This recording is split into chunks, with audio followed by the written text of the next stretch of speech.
Hola, ¿qué tal? Bueno, aquí me tienen nuevamente. Mi nombre es Paula Sibilia, soy argentina, pero vivo en Brasil hace casi 30 años y trabajo en la Universidad Federal Fluminense como docente e investigadora. Estudio temas contemporáneos. Sobre todo lo que más me interesa es qué pasa con las tecnologías digitales, ¿no? Cómo están afectando nuestros modos de ser y vivir. Y lo que les voy a presentar ahora es algo bastante reciente, ¿no? Que lo vengo investigando en los últimos tiempos. El título que le pusimos a esta presentación es De la hipocresía burguesa al cinismo del capitalismo tardío, y ya van a ver a qué me refiero con esto. Pero bueno, tiene mucha conexión con lo que les conté en la conferencia anterior, partiendo de la misma premisa, ¿no? Que es esta idea antropológica, genealógica, de que los cuerpos y las subjetividades no son eternos, siempre iguales a sí mismos, la especie humana, siempre idéntica, sino que vamos cambiando, nos vamos adaptando a el medio ambiente en el que vivimos, ¿no? A la cultura en la que vivimos y a la época en la que vivimos. Por lo tanto, nuestra compatibilidad con las tecnologías, con los artefactos de cada momento histórico, implica también modos de vivir diferentes, ¿no? Modos de vivir que también son históricos. Y lo que estamos observando, esa transformación, pasando de la sociedad moderna que tuvo su auge en el siglo XIX y buena parte del XX, ¿no? Irradiada por las metrópolis europeas, que fueron modernizando y occidentalizando y colonizando prácticamente el resto del planeta. Entonces ese modo de vivir, ese régimen histórico moderno, occidental, estaría cada vez más en declive y estaríamos pasando hacia otro modo de vivir contemporáneo, en el cual uno de los síntomas más evidentes es nuestra creciente compatibilidad con las tecnologías digitales de comunicación e información, sobre todo los dispositivos móviles, las redes sociales, en fin, los teléfonos celulares, Wi-Fi, etc. Sería un cambio de época, ¿no? Un cambio en los modos de vivir bastante contundente en muchos sentidos. Y uno de ellos es este que vamos a ver ahora, que es lo que estoy llamando del desplazamiento del suelo moral, ¿no? Desplazamiento de una transformación en el orden también de nuestros valores, de la moralidad, de las creencias, ¿no? que fueron hegemónicas en la era moderna y que están siendo dejadas atrás, están quedando obsoletas, digamos, están perdiendo credibilidad, están perdiendo fuerza, hacia todo otro suelo moral que se está configurando junto con nuestra compatibilidad con las tecnologías digitales, o sea, en los últimos años, en las últimas décadas, y de un modo cada vez más acelerado, ¿no? Y cada vez más significativo, que sería entonces un desplazamiento, estoy llamando del suelo moral hipócrita, ¿no? Que fundó la era moderna y que tuvo vigencia de modo hegemónico en los últimos siglos, los últimos par de siglos, hacia este otro suelo moral que estoy llamando cinismo o cinismos, más propios de la contemporaneidad. ¿Y a qué me refiero con esto de suelo moral cínico, ¿no? Que está dejando de ser hipócrita? Es un fenómeno que lo podemos ver en varias manifestaciones de la contemporaneidad, pero se ve muy claramente, sobre todo muy claramente, en ciertos líderes políticos que ganaron terreno en los últimos años. Un fenómeno muy perturbador, como fue, por ejemplo, el hecho de que Donald Trump ganara las elecciones de Estados Unidos antes de las más recientes que las ganó Joe Biden. Pero justamente uno de los episodios, podría mencionar muchos otros, pero uno de los que nos pueden servir para pensar estas cuestiones es el hecho de que se negara Trump a admitir que perdió justamente la reelección, ¿no? Las elecciones en las que estaba intentando reelegirse.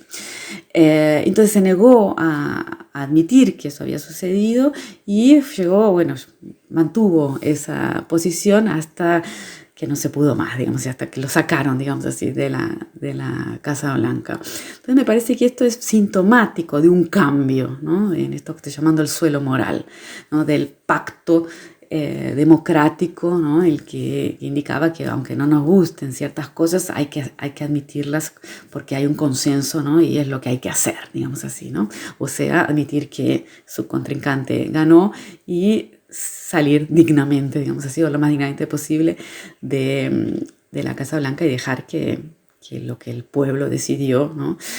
Siguiera su curso. Y bueno, vimos entonces episodios como la invasión al Capitolio, ¿no? Que fue, bueno, uno de los últimos recursos que intentó el 6 de enero de 2021, con todos con la repercusión la estupefacción que provocó, ¿no? Ese episodio también muy difícil de ser pensado en el suelo de la hipocresía burguesa, ¿no? Que fue hegemónico en la era moderna.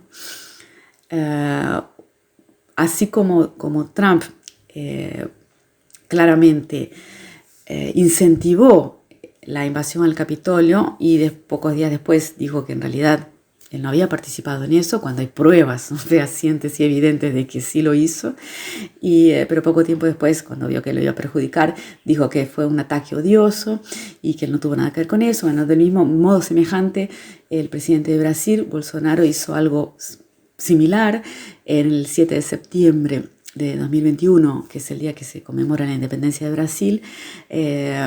Hizo toda una arenga con muchísimos apoyadores, amenazando a los otros poderes, ¿no?, que constituyen la democracia, ¿no? Él está ahí en el poder ejecutivo, pero también hay el poder legislativo y el poder judicial, y como no lo están ayudando, digamos así, a cumplir algunos de sus propósitos, amenazó con cerrarlos, ¿no? Como que serían antidemocráticos porque no lo dejan hacer lo que él quiere.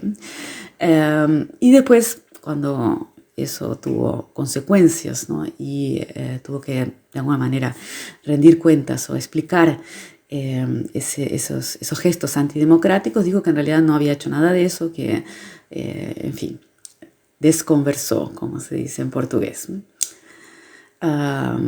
sin asumir, ¿no?, las consecuencias de sus actos, ¿no?, la responsabilidad, y más todavía siendo el presidente de un país. Pero eso, bueno, fueron episodios quizás un poco más significativos que otros, pero todo el tiempo este tipo de nuevos líderes, ¿no?, de la ultraderecha se comportan de esta manera, ¿no? Y con una gestualidad, con insultos, ¿no?, y mentiras abiertas, ¿no?, y que sin embargo pasan sin mayores consecuencias, aunque provocan cierta perplejidad porque no estamos acostumbrados a este tipo de discursos en el espacio público. Es algo muy reciente. Otro ejemplo más reciente todavía es esta figura que apareció en el escenario político argentino también muy recientemente, en las últimas elecciones, en 2021, que es Javier Milei, con características similares. Claro, cada una tiene sus peculiaridades, pero todos ellos en general comparten ciertas características, ¿no?, que es lo que yo estoy tratando de entender aquí, nombrándolo con esta categoría de cinismo y no hipócritas como solían ser las otras figuras públicas a lo largo de las últimas décadas, ¿no?, que se fundan en este pacto burgués, ¿no?, del contrato social y demás, la justicia ciega, la diplomacia, etc. Otro ejemplo es esta otra figura, Zemmour, ¿no?, un político francés que también se lo define como polemista, ¿no?, y usa este tipo de estrategias como insultos, agresiones abiertas, ¿no?, y confrontaciones sobre temas sobre todo espinosos, ¿no?, como el tema de la inmigración, con posiciones políticas que hasta hace poco tiempo serían impensables, ¿no? Bueno, en Chile también, ¿no?, está viviendo en este momento la ascensión de otra figura de este tipo, como es José Antonio Kast, con actitudes similares, ¿no?, igualmente polémicas y agresivas. Este ejemplo, como dije, podría mencionar muchos otros, pero me pareció que quizás es especialmente significativo, que se trata de un post en redes sociales del hijo, en este caso, uno de los hijos del presidente de Brasil, Eduardo Bolsonaro, que también además es diputado, Cuando el presidente argentino asumió la presidencia en la República Argentina, país vecino de Brasil, uno de los comentarios que el hijo del presidente brasilero hizo en sus redes sociales fue estas imágenes, ¿no? Con ese comentario. Por un lado tenemos al hijo del presidente argentino, ¿no? Alberto Fernández, y por otro lado una foto de quien está, de quien hizo esta publicación en las redes sociales, que es Eduardo Bolsonaro, el hijo del presidente brasilero.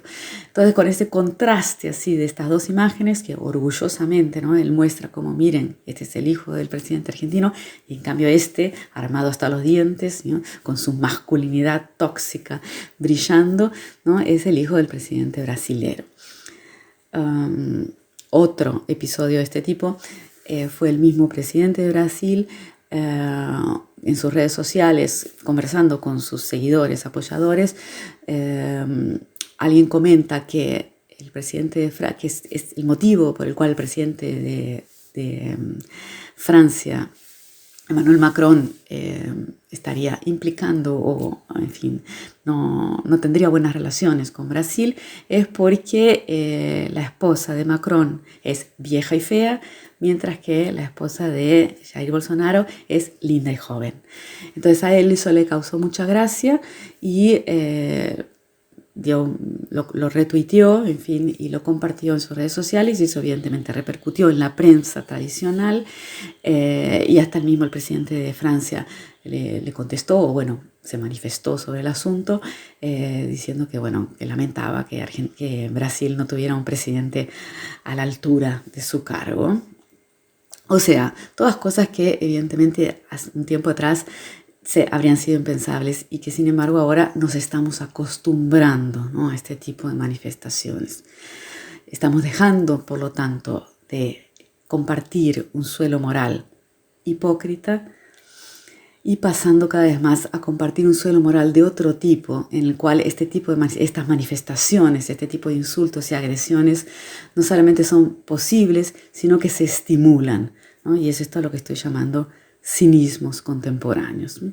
Que se agregan, por lo tanto, a las otras características que vimos en mi presentación anterior, ¿no? Como el hecho de que cada vez menos sea el Estado y la ley que están articulando los modos de vivir, y cada vez más es el mercado con su libre elección, ¿no? Y que nos interpela como consumidores en vez de como ciudadanos.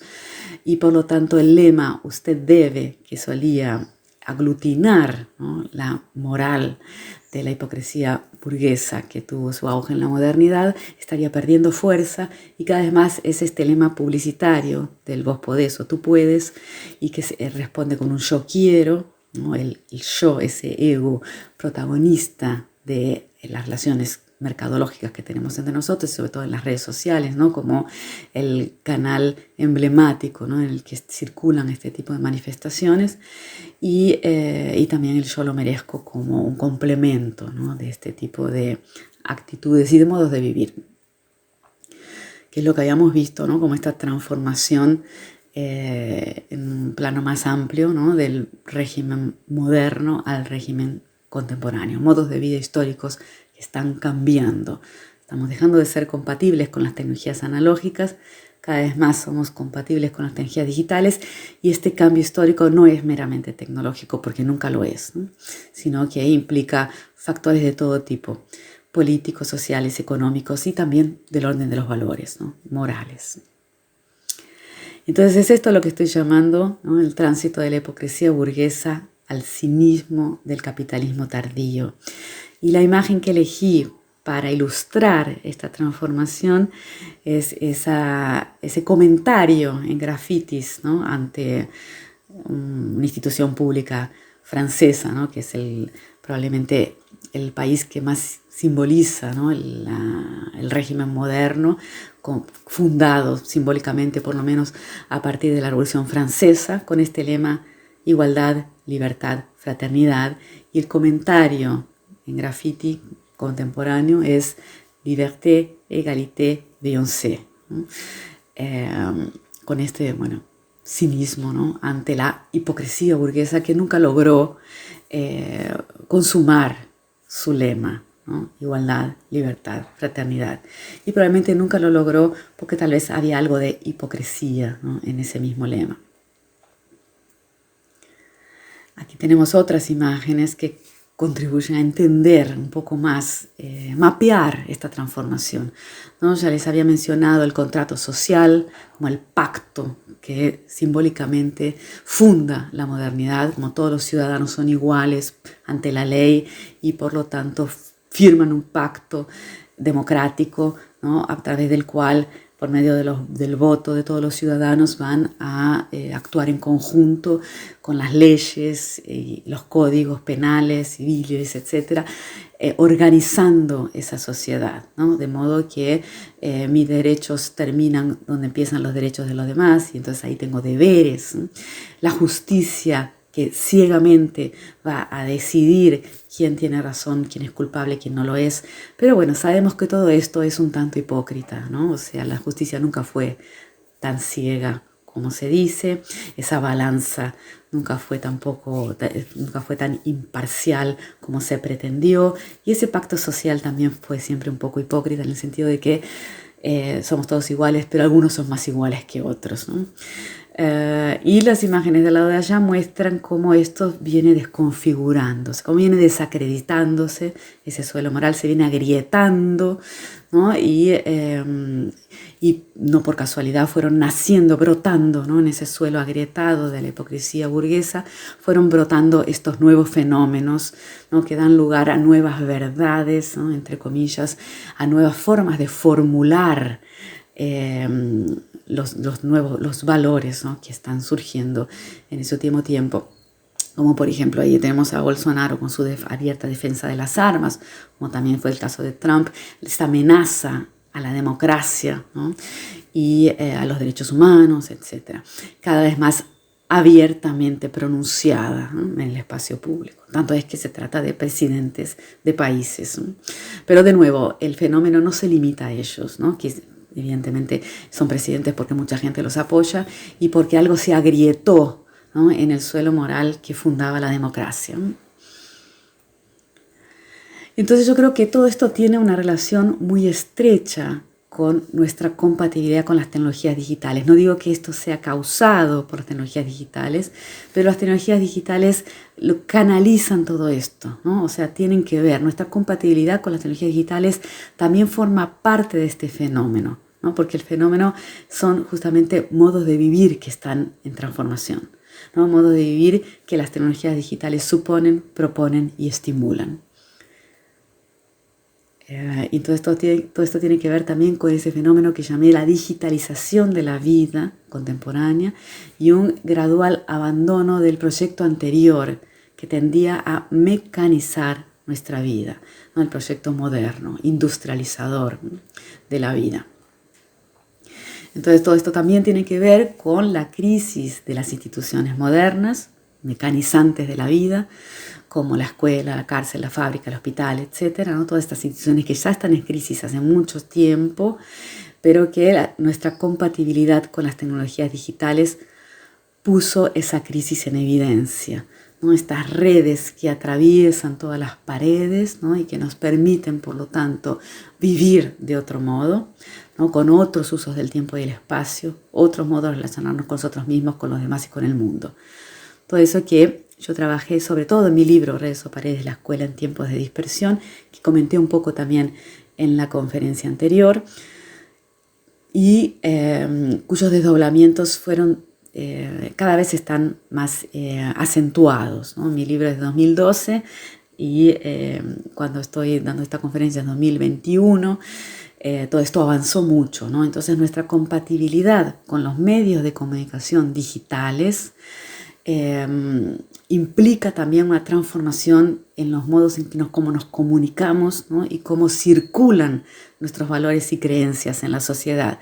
Y una crisis cada vez más contundente, cada vez más evidente de los medios de comunicación analógicos, que fueron tan importantes a lo largo de la era moderna, ¿no? Tanto que se lo consideraba un cuarto poder, ¿no? El cuarto poder sería el periodismo, la prensa, ¿no? Canalizados por el diario impreso, ¿no? Que es el gran medio, probablemente el más simbólico de la democracia, ¿no? El diario impreso, que en su transformación hacia las noticias que circulan por las redes sociales o las mismas noticias publicadas en la web, en internet, hay una enorme transformación, ¿no? De nuestra relación con esas verdades, ¿no?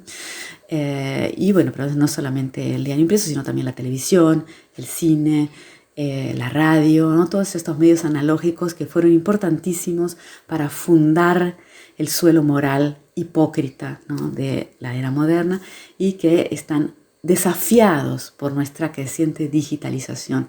Y la forma en que circulan las noticias es un componente fundamental de esa transformación. Y la forma en que nos relacionamos con esas noticias y con esas verdades. No por casualidad, estos líderes mundiales que estoy tomando como ejemplos, ¿no? De esta transformación, como Trump, Bolsonaro, Milei, etc., se apoyan significativamente en las redes sociales, ¿no? O sea, Twitter, Facebook. Por ejemplo, Bolsonaro prácticamente no da conferencias de prensa o declaraciones en cadena nacional, sino que hace un vivo por Facebook, YouTube, etcétera, los jueves, ¿no? Y es por medio de ese canal privilegiado, ¿no? Por el que se comunica con sus seguidores, no con los ciudadanos de todo Brasil, ¿no? De modo bastante distinto, ¿no? A cómo se usaban los medios de comunicación tradicionales. Y bueno, Trump también, ¿no? Usando Twitter y en fin, las redes sociales en general.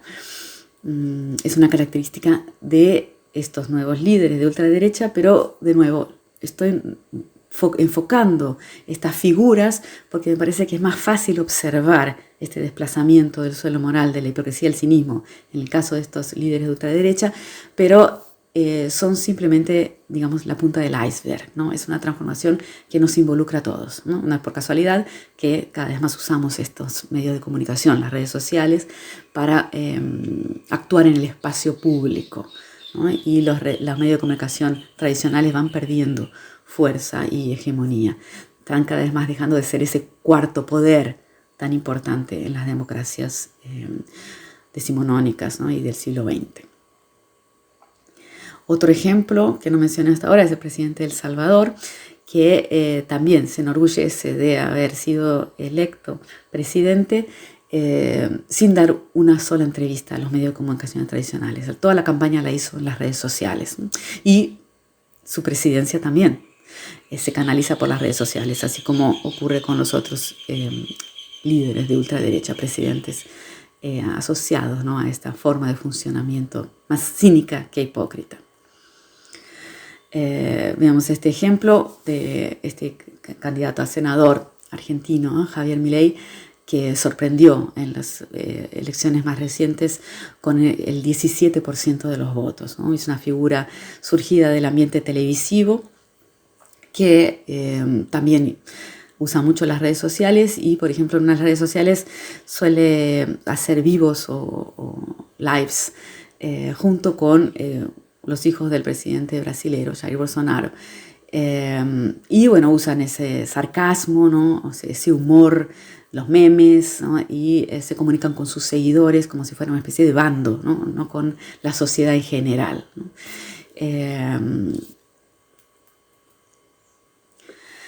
Y bueno, acá confirmamos que las tecnologías no son neutras o neutrales, ¿no? Como expliqué un poco en la conferencia anterior.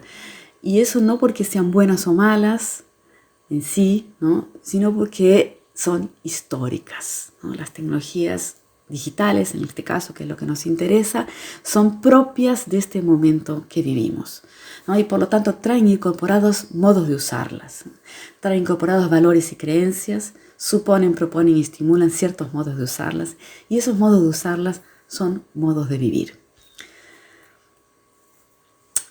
Al compatibilizarnos con los medios digitales como Facebook, Twitter, WhatsApp, etcétera, Instagram, nos descompatibilizamos con los modos de vivir, con la propuesta de vida que traen incorporados los medios analógicos, ¿no? Como el diario impreso, por ejemplo.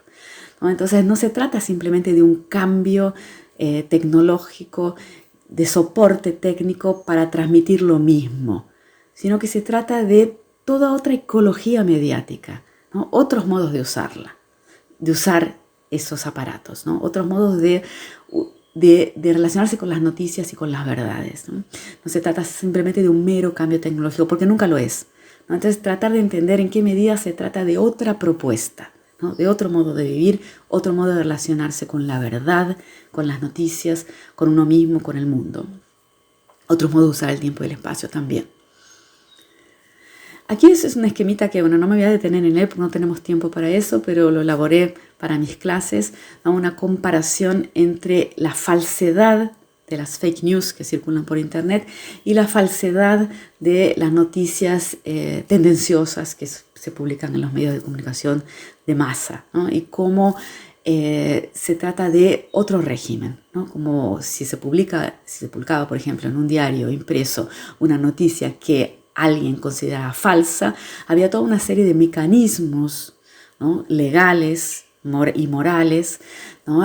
Contribuyendo a, de alguna manera, garantizar, ¿no? que hubiera una relación con la verdad. Claro que todo eso era hipócrita, ¿no? Pero había una serie de reglas que tenían que ser respetadas. Por ejemplo, la responsabilización del autor, quien firma esa noticia, o el mismo vehículo impreso, el diario, que tenía que responsabilizarse por lo publicado, si no podía ser procesado judicialmente. Y también había toda una serie de reglas que tenían que ver con la objetividad periodística y científica, ¿no? de los hechos, ¿no? la base en evidencias, o sea que estaba en la fuente, ¿no? en la fuente de donde provenía esa noticia, su valor de verdad, su legitimidad. En cambio, en las fake news que circulan por WhatsApp, ¿no? o por las redes sociales, suele no haber ningún vínculo con autoría. O la autoría es falsa, se dice que fue fulano y no fue fulano el que dijo eso, o se inventa directamente, ¿no? No hay forma de comprobar, ¿no? de dónde viene eso, la fuente, ¿eh? Y su validez, su valor, su legitimidad, podríamos decir inclusive, se funda no en su causa, de dónde proviene, su fuente, su autoría, etcétera, sino en su efecto, ¿no? en su capacidad de producir efectos, ¿no? Si yo me lo creo y lo hago circular, entonces funcionó, entonces es legítima, aunque sea falsa. Entonces se trata de una ecología completamente diferente, ¿no? O sea, son regímenes de verdad muy distintos. No se trata solo de tecnologías distintas, sino que se trata de un desplazamiento justamente en muchos sentidos, técnico, tecnológico, pero también moral, con enormes consecuencias. Entonces agrego aquí a lo que vimos en la conferencia anterior un tercer eje, ¿no? Antes habíamos priorizado el uso del tiempo y el espacio como un eje en el cual se transforman los modos de vivir al compatibilizarnos con las tecnologías digitales y descompatibilizarnos de las tecnologías analógicas. Habíamos priorizado también este otro eje que son los modos de relacionarnos con nosotros mismos, con los demás y con el mundo.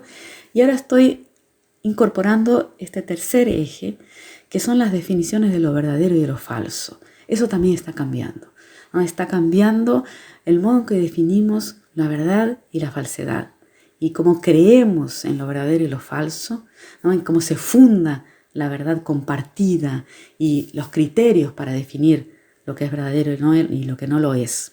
Todo eso también está cambiando. También forma parte de todo eso que cambia junto con los modos de vida históricos que las tecnologías digitales suponen, proponen y estimulan. Veamos esta noticia de cuando Trump todavía era presidente de Estados Unidos, su primer mandato. Dice: Trump amenaza cerrar las redes sociales después que Twitter advirtió sobre la veracidad de un tweet que el presidente publicó. Y él se enoja y dice que va a cerrar a Twitter antes de que Twitter lo eliminara a él, ¿no? Y otra noticia de la misma época dice: Trump ya dio 20.000 declaraciones falsas o engañosas. Alguien que se dedicó a contarlas, digamos así. ¿Cómo se sabe? Todo el tiempo, ¿no? Se dice, su forma de hacer política se basa en fake news, ¿no? En decir mentiras, por lo menos según los criterios de verdad, de veracidad de la era moderna, ¿no? Que probablemente estén en reconfiguración, ¿no? Con todo esa proliferación de fake news y de negacionismos, etc.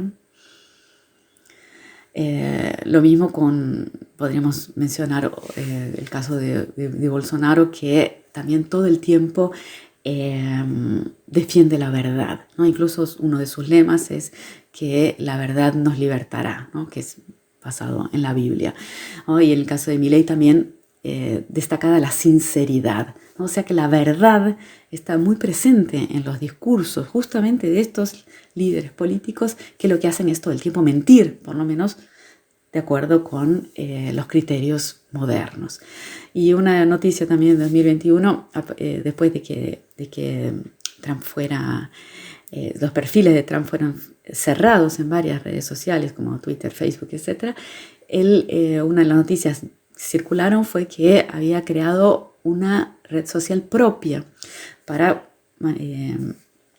comunicarse con sus seguidores, sus fans y sus electores, llamada Verdad, ¿no? Porque sería la red en la cual circularía la verdad. Entonces este énfasis en la verdad es paradójico, ¿no? Y uno pensaría, bueno, es hipócrita, es cínico, ¿cómo justamente ellos que se la pasan mintiendo defienden tanto la verdad, ¿no? Lo que ellos dicen es la verdad, todo lo demás es mentira. Y bueno, ejemplos de fake news, ¿no? Propagadas, en este caso por Bolsonaro durante la pandemia, son millones, ¿no? O sea, no sé si alguien se dedicó a contarlas como en el caso de Trump, pero son muchísimas, ¿no? Todo el tiempo circulan noticias falsas y él mismo dice, ¿no? O pronuncia falsedades todo el tiempo. En algunos casos las redes sociales como YouTube y Facebook o Twitter lo censuran, digamos así, por falsedad, pero bueno, en muchísimos otros casos no. Y hay un trabajo activo por parte de ellos de deslegitimar, o sea, de denunciar como ilegítimos a los medios de comunicación tradicionales, como los grandes diarios nacionales o las cadenas de televisión, que serían mentirosos, ¿sí? Entonces, por eso la gente no debería confiar en los medios de comunicación porque son mentirosos y escuchar lo que ellos dicen en las redes sociales, que ahí sí circula la verdad. Entonces hay un trabajo activo de denunciar a los medios de comunicación tradicionales modernos como siendo falsos, mentirosos, defendiendo intereses propios, que obviamente se sabe, ¿no? Porque se sabe en el suelo hipócrita que esto sucedía, pero el suelo cínico lo que defiende es que ellos son mentirosos porque obedecen a intereses comerciales y tal, y los que no son mentirosos son ellos que mienten en las redes sociales, digamos así. Entonces, bueno, vemos todo este fenómeno de presidentes que se divorcian del cuarto poder tradicional, los medios, la prensa moderna, y optan por no solo hacer sus campañas políticas, sino presidir sus países usando redes sociales. Entonces vemos que esta transformación tecnológica está muy lejos de ser meramente tecnológica, porque las tecnologías no son neutras, ¿no? Sino que suponen modos de usarlas que son modos de vivir. Y entonces sería un indicio más de esta transformación del régimen moderno al régimen contemporáneo. Muy, muy compleja, ¿no? Porque involucra esto que estoy llamando el suelo moral, ¿no? Los valores que fundan un régimen y el otro. Ahora veamos otros elementos del régimen moderno, que es el que estamos dejando hacia atrás, ¿no? Había ciertas dicotomías, ¿no? Que formaban parte justamente de ese suelo moral moderno. La diferencia entre realidad y ficción, por ejemplo, la diferencia entre verdad y mentira, la diferencia entre vida y arte, la diferencia entre esfera privada y ámbito público y muchas otras, ¿no? Claro que todas estos elementos que están de un lado y del otro, blanco y negro, tenían sus zonas grises, ¿no? Claro que la diferencia entre realidad y ficción podía tener sus matices, ¿no? y sus transgresiones y sus críticas, pero había un consenso por lo menos en los extremos, de que había cosas de verdad, había verdades y había mentiras, y que era posible diferenciarlas con una serie de criterios, como la objetividad científica, la objetividad periodística, la imparcialidad, la ciencia basada en evidencias, en experimentación, en hechos, ¿no? Entonces había formas de diferenciar verdad y mentira, y había un consenso sobre eso. Aunque hubiera también críticas y zonas grises, ¿no? Pero había un consenso y eso era muy importante. Todo eso se fue agrietando, ¿no? Por ejemplo, la diferencia entre la separación entre esfera privada y ámbito público, que se fue permeando, ¿no? E infiltrando con ayuda de las redes que atraviesan todas las paredes, se fue sacudiendo esa diferencia otrora clara, ¿no? Entre esfera privada y ámbito público. Aunque siempre hubo transgresiones y críticas y gente que vivía en el margen de todo esto, había un consenso sobre la legitimidad de su separación y la utilidad de esta separación, ¿no? Por ejemplo, en el caso de realidad y ficción, pensemos, había películas claramente ficticias, ¿no? Comedias, dramas, etcétera, de ficción, y había películas que eran documentales, basados en hechos reales o reales, sobre la realidad. Y esos documentales tenían una serie de criterios que hacían que uno creyera un pacto de lectura, ¿no? Que estaban diciendo la verdad, ¿no? No eran ficciones. Claro que todo esto es muy complejo y desde sus inicios hay críticas a todo esto, pero de nuevo había un consenso sobre la utilidad de separar ambas cosas, ¿no? Y un consenso sobre la existencia de criterios capaces de diferenciar uno y otro. Todo esto se fue desconstruyendo en los últimos tiempos con ayuda de las tecnologías digitales, pero va mucho más allá de las tecnologías, ¿no? Yo esto lo analicé bastante en mi libro La intimidad como espectáculo, que también lo mencioné en la conferencia pasada. Acá voy a solamente mencionar algunos aspectos que tienen que ver con esto que nos interesa en este caso. Por ejemplo, el auge de ciertos géneros como los reality shows, ¿no? muy recientes, reality shows, blogs, autoficción, los biopics, ¿no? Las películas biográficas, las mismas redes sociales, ¿no? Son todos nuevos géneros que surgieron en el último tiempo, muy asociados a las tecnologías digitales, y que son paradigmáticos de una tendencia que instaura una duda, ¿no? Una indeterminación entre lo real y lo ficticio, lo verdadero y falso, la vida real y la ficción, o la vida real y el espectáculo, ¿no? Todos estos géneros simbolizados por el reality show, que ya en la misma palabra que lo define, reality show, ¿no? Tienen sí esta duda o esta ambigüedad entre realidad y ficción, o realidad y espectáculo. Son géneros muy recientes que contribuyeron a esta transformación, ¿no? De nuestra creencia en la separación entre realidad y ficción, verdad y mentira. Hay toda una espectacularización de la vida, ¿no? Que se fue instaurando, se fue instalando y se fue consolidando en el último tiempo.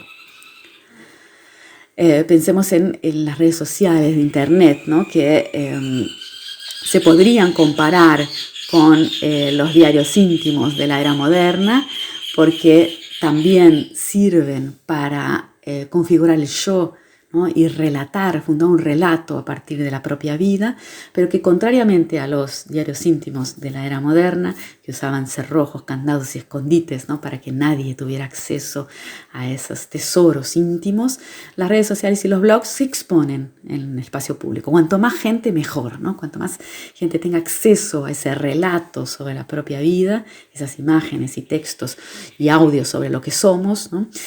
O lo que queremos que los demás piensen que somos, ¿no? Esa creación de un personaje visible, ¿no? Se podrían comparar estos dos géneros, por un lado moderno, analógico, y por otro lado contemporáneo y digital, como también síntomas de esta transformación, ¿no? De esta creación de un personaje visible y por lo tanto estetizado, espectacularizado, pero al mismo tiempo realista, ¿no? Entonces reality show, ¿no? Esa ambigüedad que conjuga, ¿no? Los dos términos, realidades y ficciones, y no se sabe muy bien cuál es el límite entre una cosa y la otra, ¿no? Hay todo un juego ahí de creación de un personaje al mismo tiempo espectacular y realista.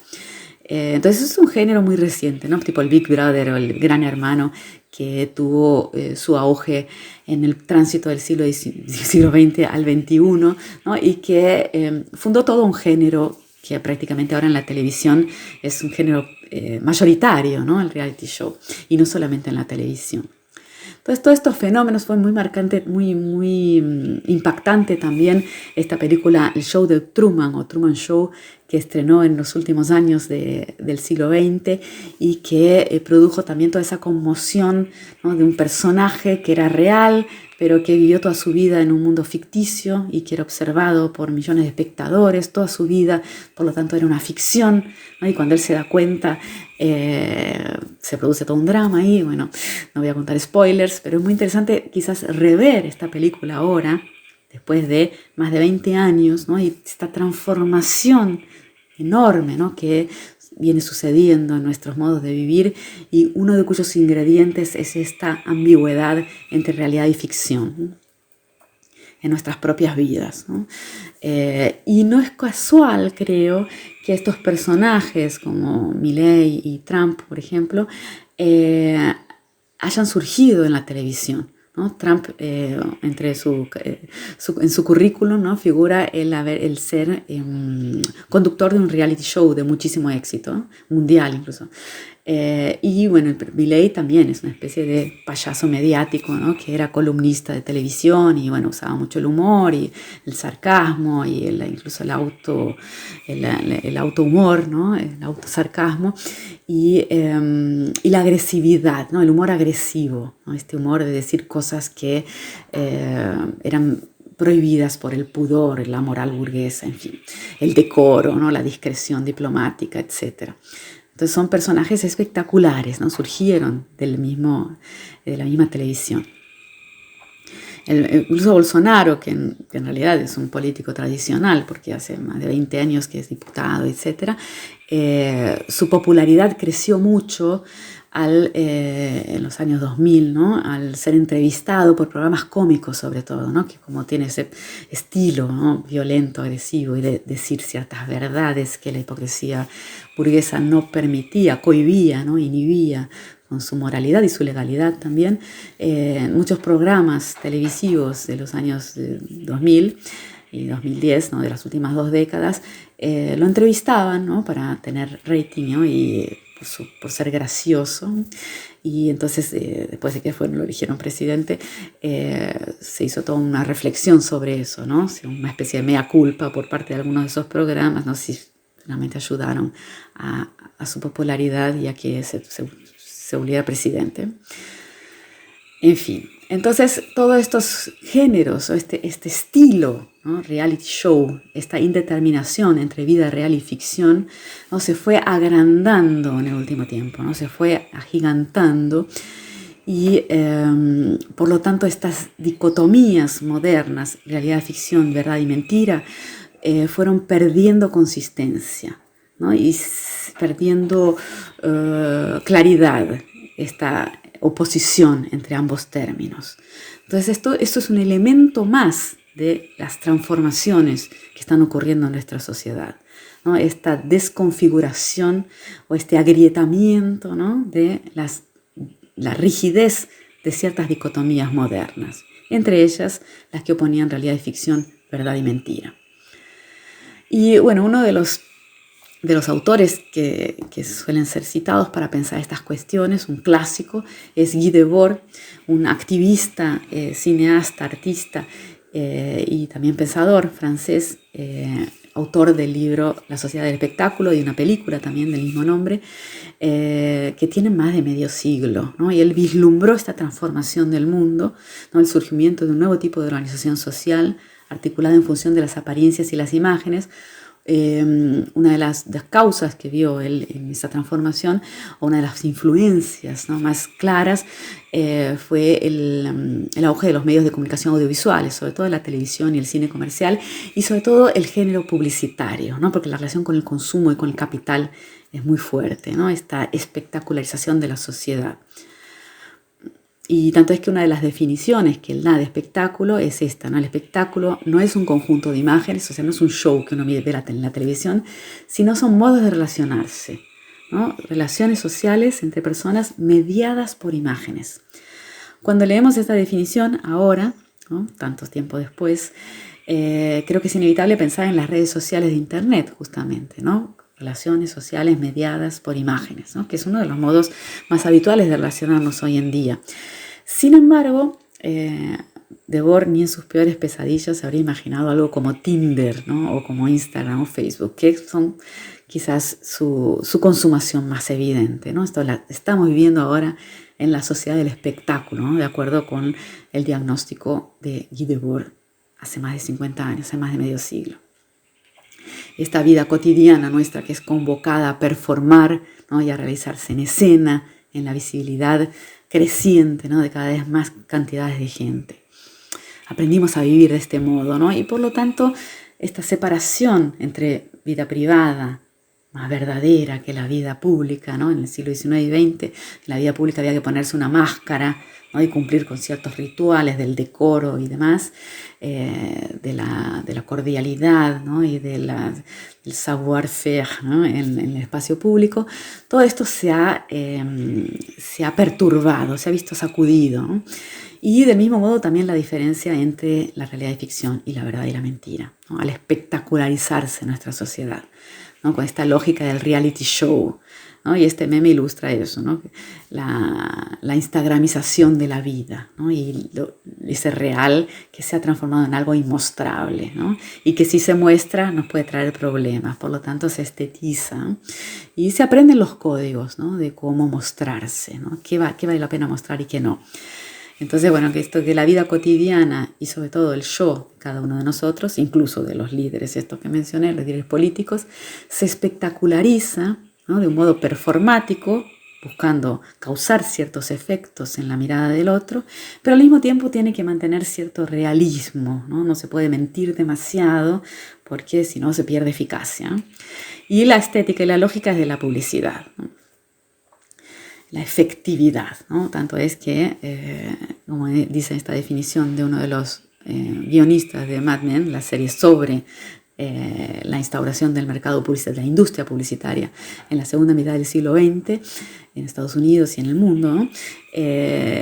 Asocia Instagram, las redes sociales, con publicidad, ¿no? Venderse a uno mismo, incluso como presidente, ¿no? Entonces no es casualidad que las noticias falsas, ¿no? Las fake news circulen por las redes sociales, ¿no? Porque justamente es la materia prima de la que está hecha, ¿no? Es para eso que existen estos medios de comunicación, ¿no? Para que las noticias y los mensajes en general circulen de esta manera, con otras reglas del juego, con otra lógica, en la cual la falsedad o los fake tiene otra carga, un peso muy distinto al que tenía en la era moderna.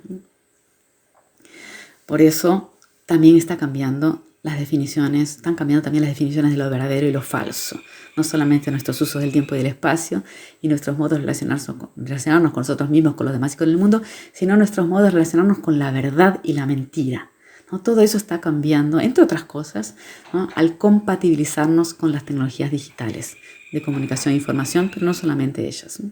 Toda esta transformación del mundo, ¿no? Por eso nos parece que todo es un poco falso, ¿no? Hay una sensación de falsedad, ¿no? Y es cada vez más difícil definir, ¿no? Qué es verdad y qué es mentira, ¿no? Y esto que muchos llamamos la instagramización del mundo, ¿no? Y de nosotros mismos, incluso de la política. Y está este caso de una influenciadora digital, creo que ni siquiera existía en ese momento, 2015, ese término, que ahora se transformó en algo, en la profesión más buscada, más cotizada del mundo. Pero esta chica, bueno, una chica australiana que tenía muchos seguidores y que, bueno, vendía publicidad en la ropa que usaba, en fin. En un momento tuvo una especie de sincericidio, ¿no? Y decidió contarle al mundo que todo era mentira, ¿no? Que ahí, por ejemplo, no estaba haciendo yoga, sino que había unos fotógrafos profesionales captando la imagen porque lo que quería era vender esa ropa, entonces todo era falso, ¿no? Que se hartó de todo eso, ¿no? Y quería contarle al mundo la verdad. llorando, ¿no? En fin. Entonces eso se transformó en una noticia que circuló por todo el mundo. O sea, yo me enteré, por ejemplo, en ese momento. Incluso me llamaron para opinar sobre el asunto, ¿no?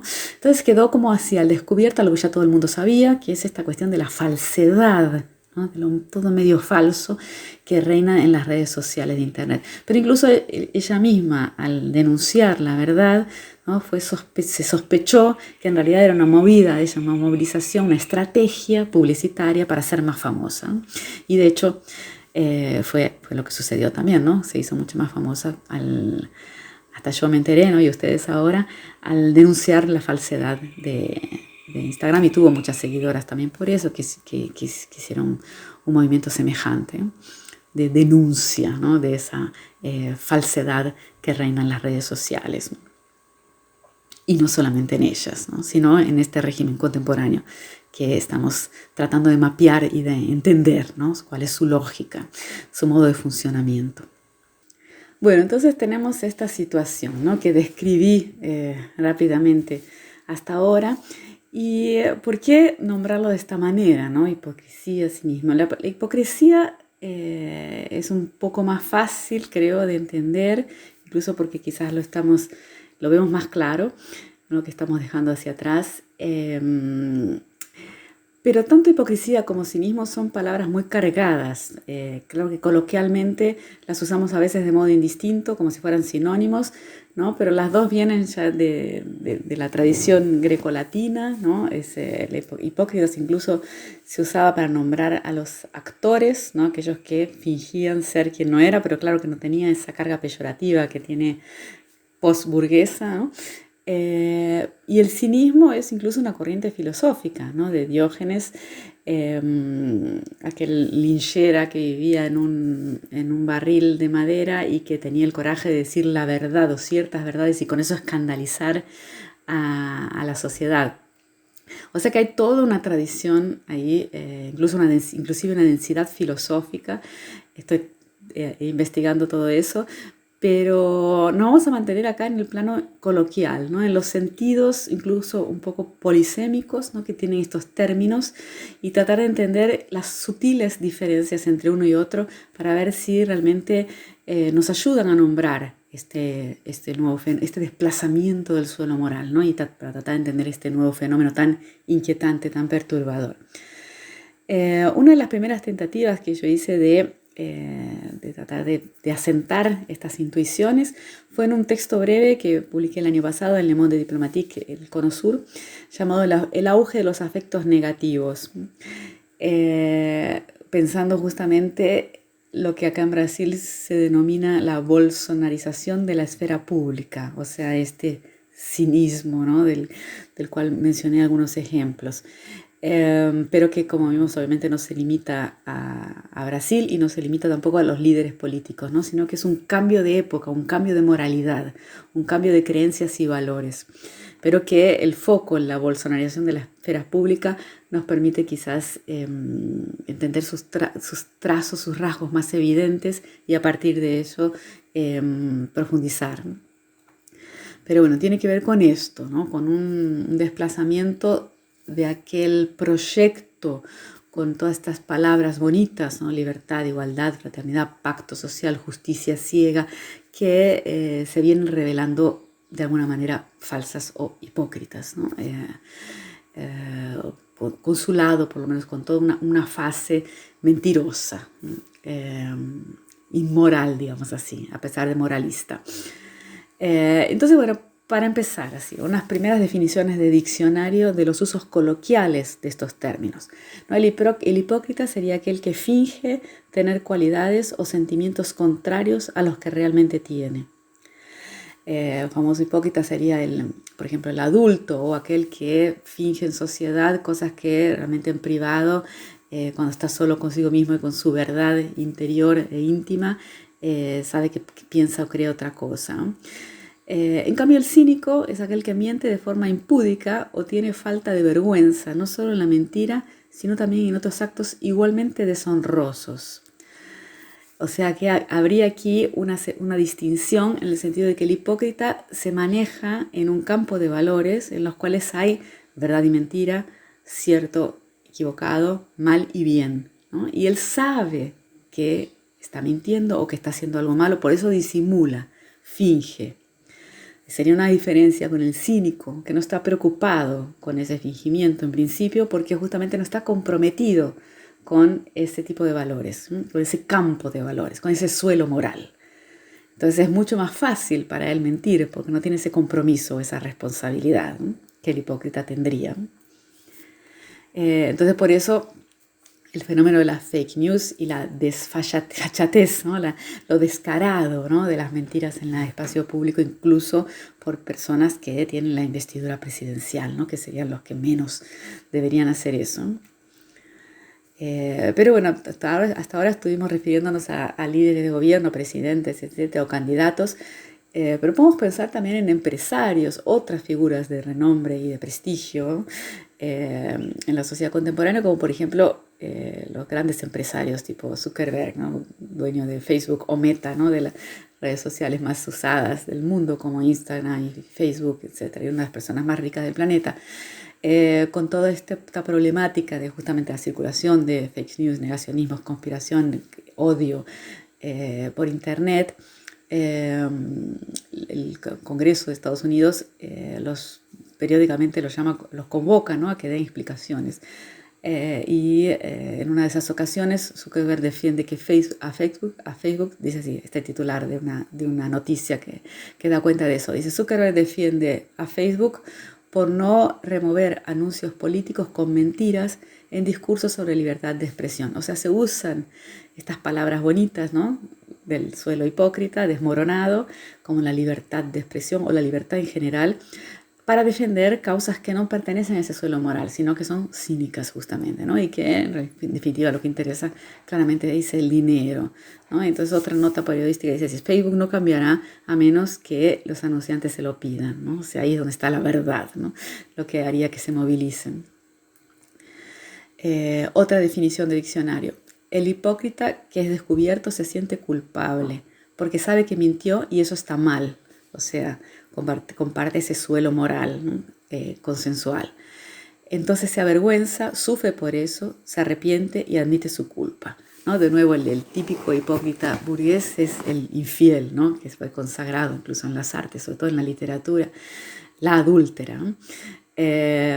O en fin, muchos otros. Pero es este que cuando es descubierto, la tentativa de disimular no funcionó y entonces, bueno, no le queda más que admitir porque, bueno, hay una verdad y hay una mentira, ¿no? Y hay cosas que están bien y cosas que están mal, etc. En cambio, el cínico, si llega a ser descubierto, seguirá insistiendo en su mentira, sin pudor y sin vergüenza, incluso tras haber sido descubierto, porque justamente no le importa, ¿no? No está comprometido con ese suelo moral que considera desmoronado. Entonces, el ejemplo creo que más clásico es Trump no admitiendo que perdió las elecciones, ¿no? E insistiendo de todas las maneras posibles, incluso mandando a invadir el Capitolio, etc. Y después diciendo que no lo hizo, además, ¿no? Todo eso sería muestras de cinismo, ¿no? De hipocresía, ¿no? ¿Qué haría el hipócrita típico, ¿no? El de manual?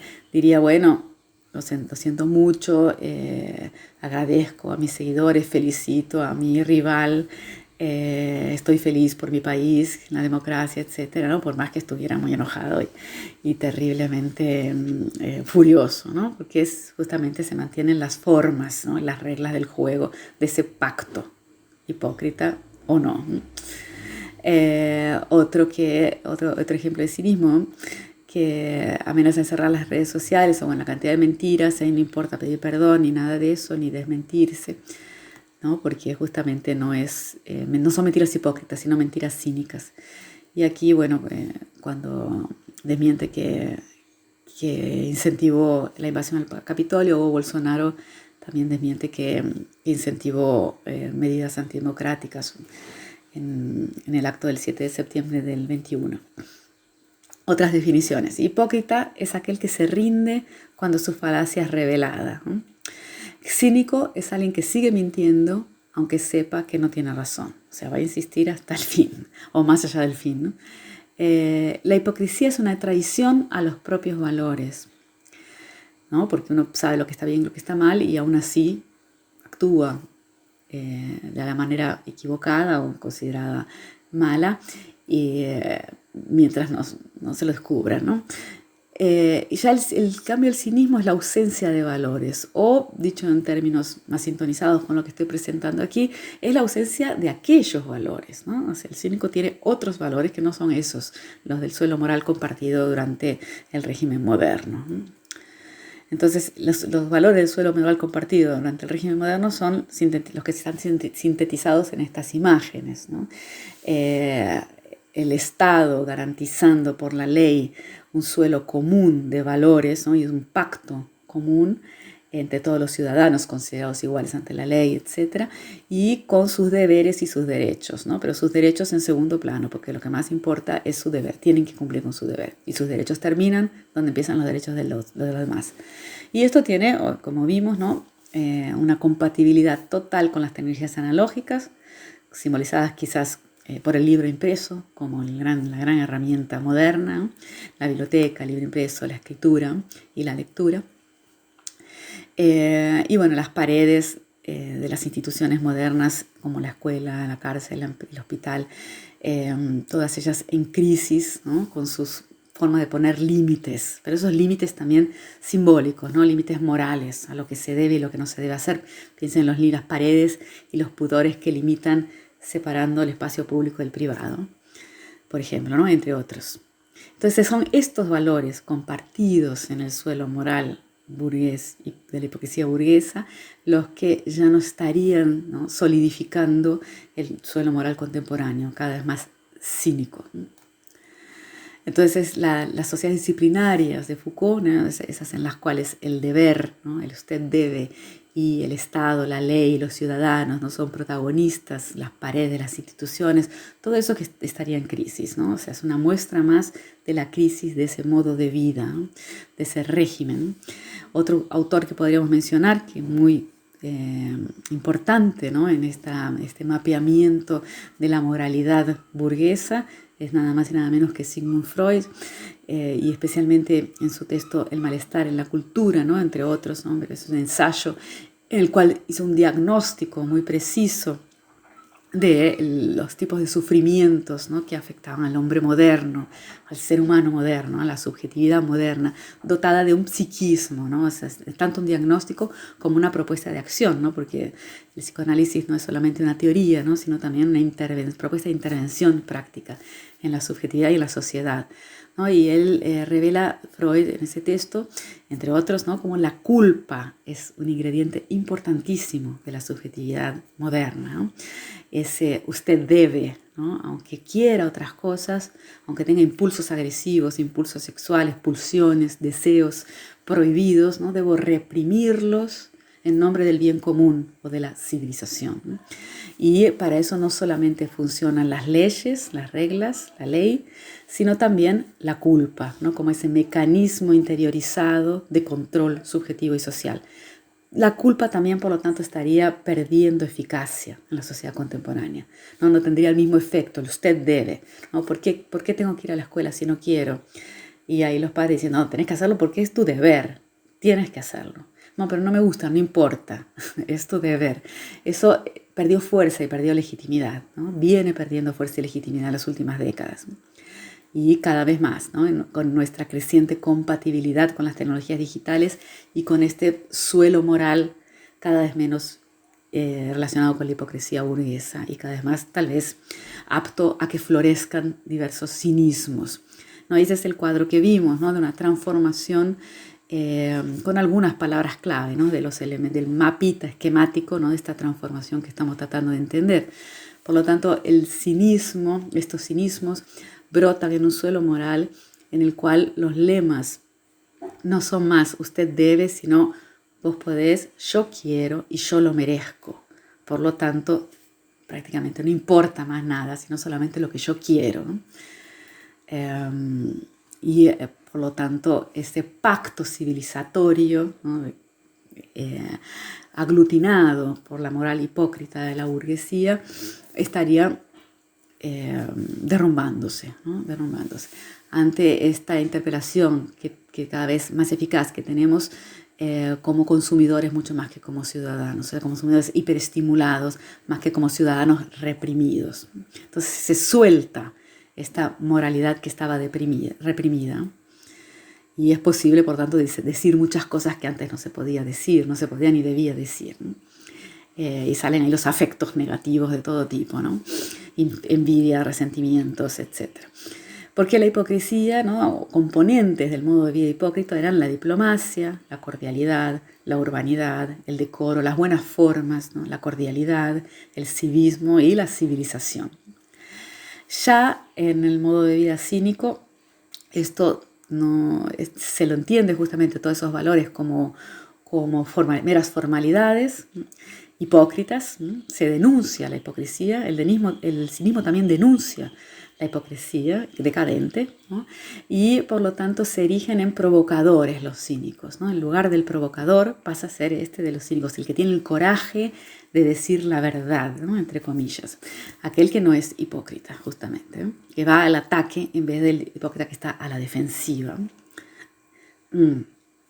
Entonces, bueno, no es casual que varios de estos líderes que tomamos como ejemplos, ¿no? de esta nueva moralidad se apoyan en este argumento de que ellos hablan abiertamente, ellos dicen la verdad. En este caso también de Javier Milei, ese énfasis en la sinceridad, ¿no? Y ¿qué implica esa necesidad? Esa sinceridad, el coraje de decir cosas que el suelo moral hipócrita jamás hubiera permitido, ¿no? O sea, porque justamente eran cosas impronunciables, el decoro, la civilización. Aunque algunos pensaran esas cosas, se sabía que eso era inmoral, o sea, que no se podían decir ciertas cosas. Y entonces solamente es posible ahora porque ese suelo se agrietó y otras verdades, ¿no? Son pronunciables, incluso aprovechándose, ¿no? De la decadencia de la moral hipócrita. En el caso de Chile, ¿no? Kast también aquí, por ejemplo, en esta nota publicada, esa noticia publicada por la agencia Reuters, destacan el tema de la franqueza, ¿no? O sea, y ahí sí, ¿no? En el eslogan, atrevimiento, ¿no? Atreverse a decir ciertas cosas que algún tiempo atrás hubieran sido juzgadas muy negativamente porque era indecible, ¿no? Impronunciable, indecente, ¿no? De acuerdo con la moral burguesa, moderna, civilizada. Lo mismo lo de Zemmour, el hecho de que se lo llame polemista, ¿no? O sea, aquel que tiene el coraje de decir ciertas cosas que van a provocar polémica necesariamente, ¿no? Porque justamente son muy agresivas o, en fin, no respetan los derechos de los demás como siendo todos iguales. Por ejemplo, los inmigrantes son indeseables, que tienen que salir del país, hacer la zanja, el muro, en fin. No, o incluso toda la retórica abiertamente racista, ¿no? O homofóbica, etc. O homofóbica. Como es, por ejemplo, este caso que mencioné antes, ¿no? Del el meme que el hijo de Bolsonaro, uno de los hijos de Bolsonaro, publicó comparándose despreciativamente con el hijo del presidente argentino que acaba de asumir en su momento.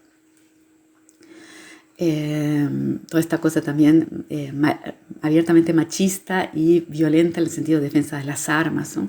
El caso del comentario también sexista, machista y abiertamente incivilizado, ¿no? Que fue el comentario de un seguidor de Bolsonaro sobre el aspecto de la esposa del presidente de Francia y la polémica que se desató a partir de eso, ¿no? El decir en el espacio público cosas que hubieran sido abiertamente impronunciables algún tiempo atrás por indecentes, incivilizadas, etc.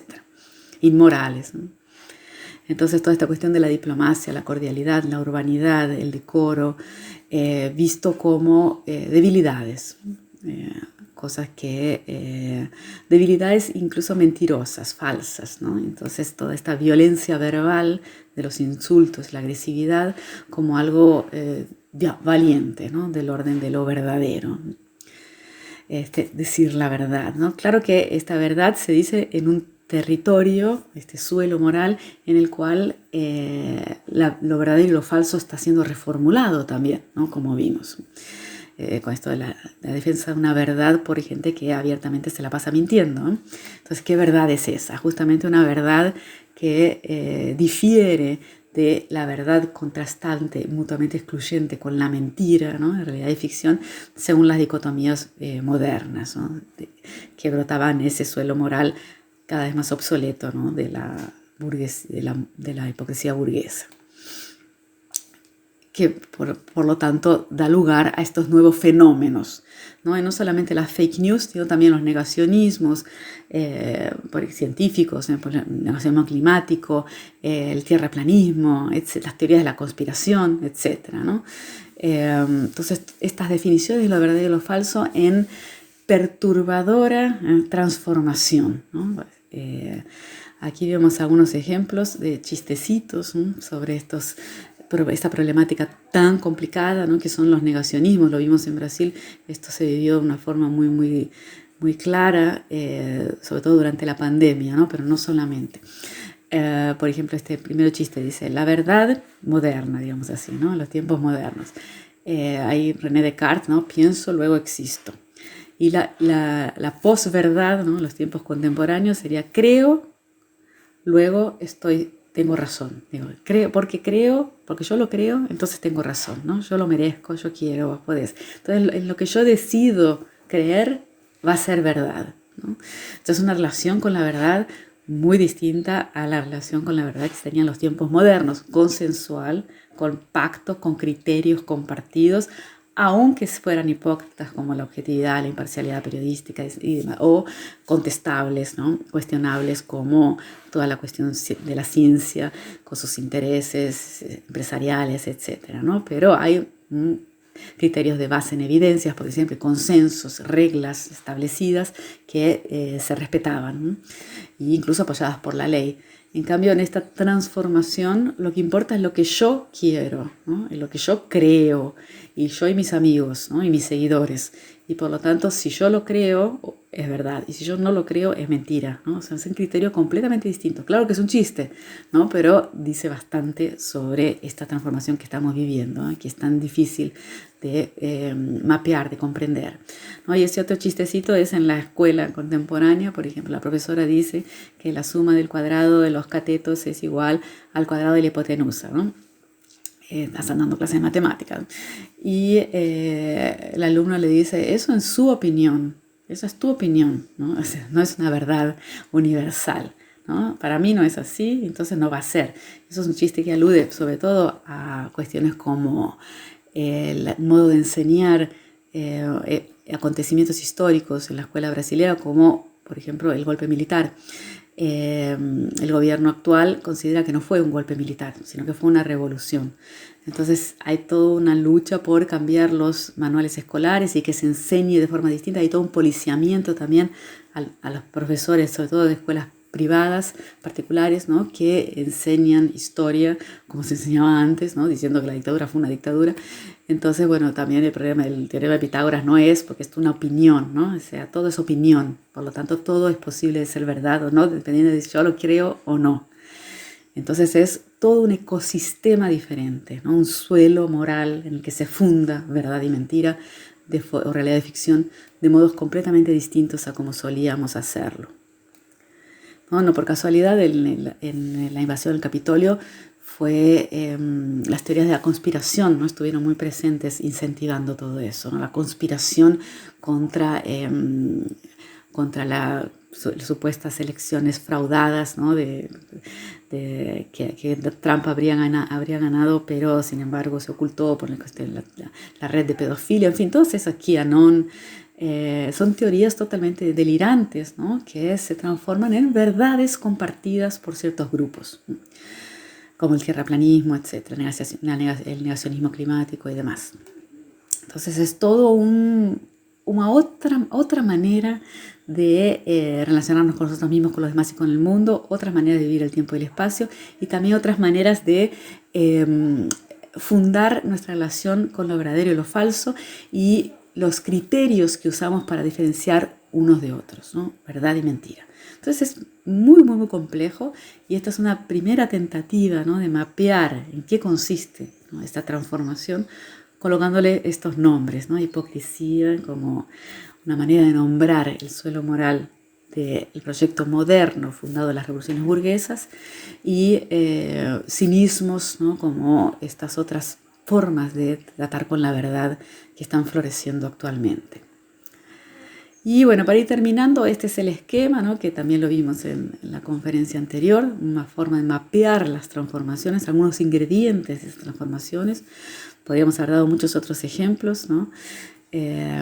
Y sin duda ustedes deben tener sus propios ejemplos, sus propias ideas. En Chile, por ejemplo, todo, que yo conozco menos, ¿no? La realidad chilena, pero que no tengo la menor duda que deben tener muchísimos ejemplos posibles para pensar estas transformaciones.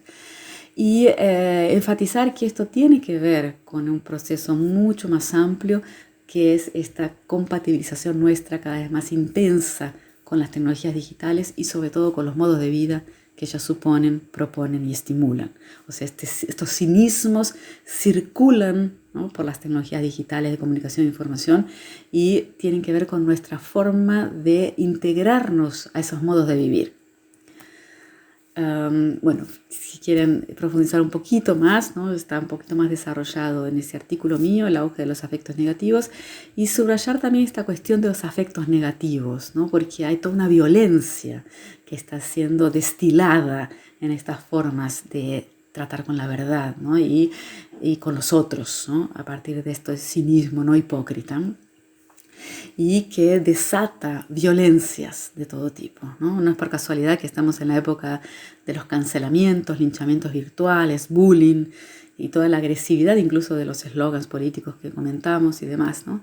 Y también toda esta explosión de las desigualdades que evidentemente ya existían, pero que hipócritamente eran disimuladas, ¿no? No por casualidad uno de los lemas de la sociedad moderna, fundadores, ¿no? Y que estuvo allí iluminando el proyecto durante todo este tiempo, es igualdad, ¿no? Libertad, igualdad y fraternidad. Pero este de la igualdad nunca se logró, evidentemente, probablemente quizás tampoco fue considerado seriamente un objetivo, ¿no? Porque la burguesía necesita tener desigualdad para poder consumar el proyecto capitalista, ¿no? Pero en todo caso estaba como un lema en el horizonte, ¿no? Y lo que sucede cada vez más es que las desigualdades están no solamente cada vez más evidentes, sino que se están profundizando. Y no hay, en estos casos, por lo menos que estuvimos observando, no hay una voluntad política por, ni siquiera en el horizonte lejano, terminar con esas desigualdades en provecho de una igualdad universal, por ejemplo, sistemas públicos de salud y de educación, el Estado fuerte, ¿no? Que se ocupa de matizar las desigualdades más violentas.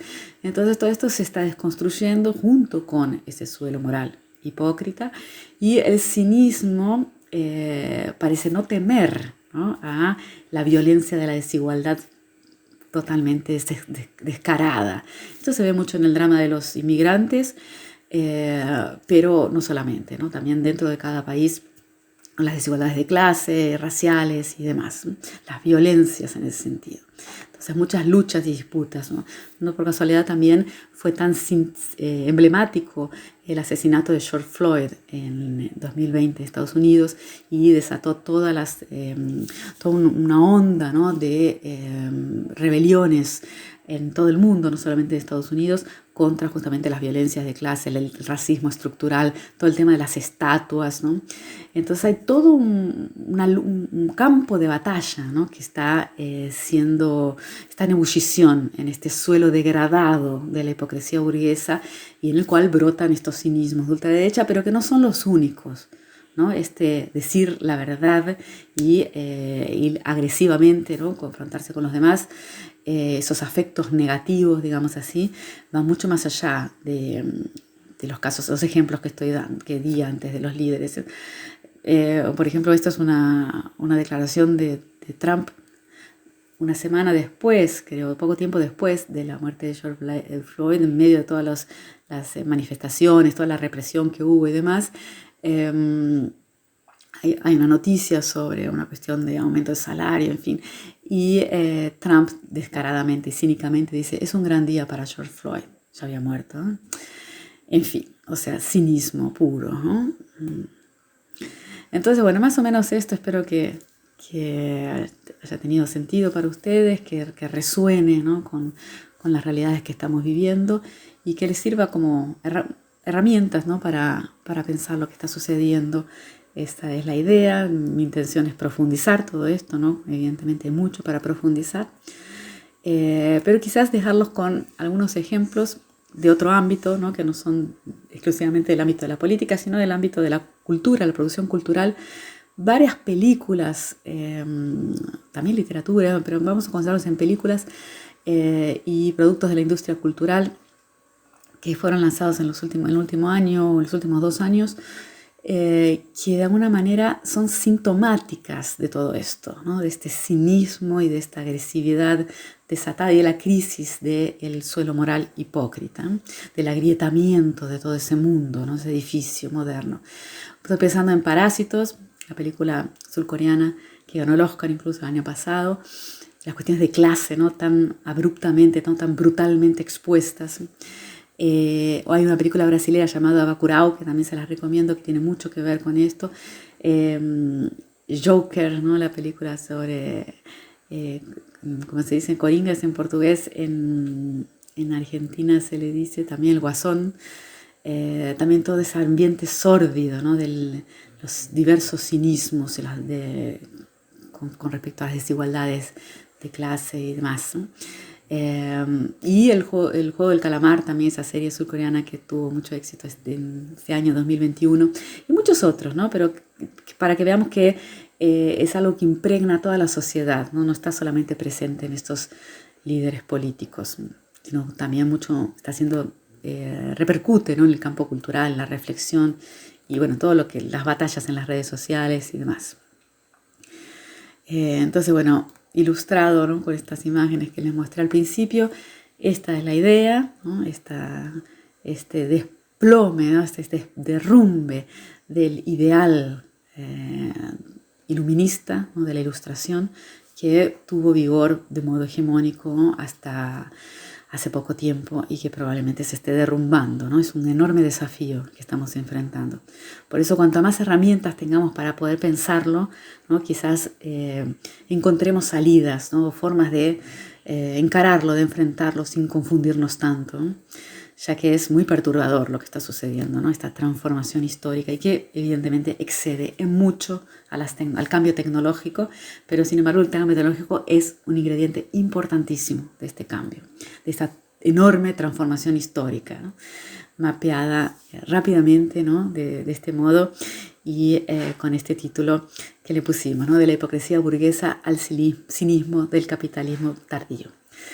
Bueno, muy bien, esto es lo que tenía para decirles por ahora. Ojalá les haya gustado y sigamos. Hasta la próxima. Chao, chao.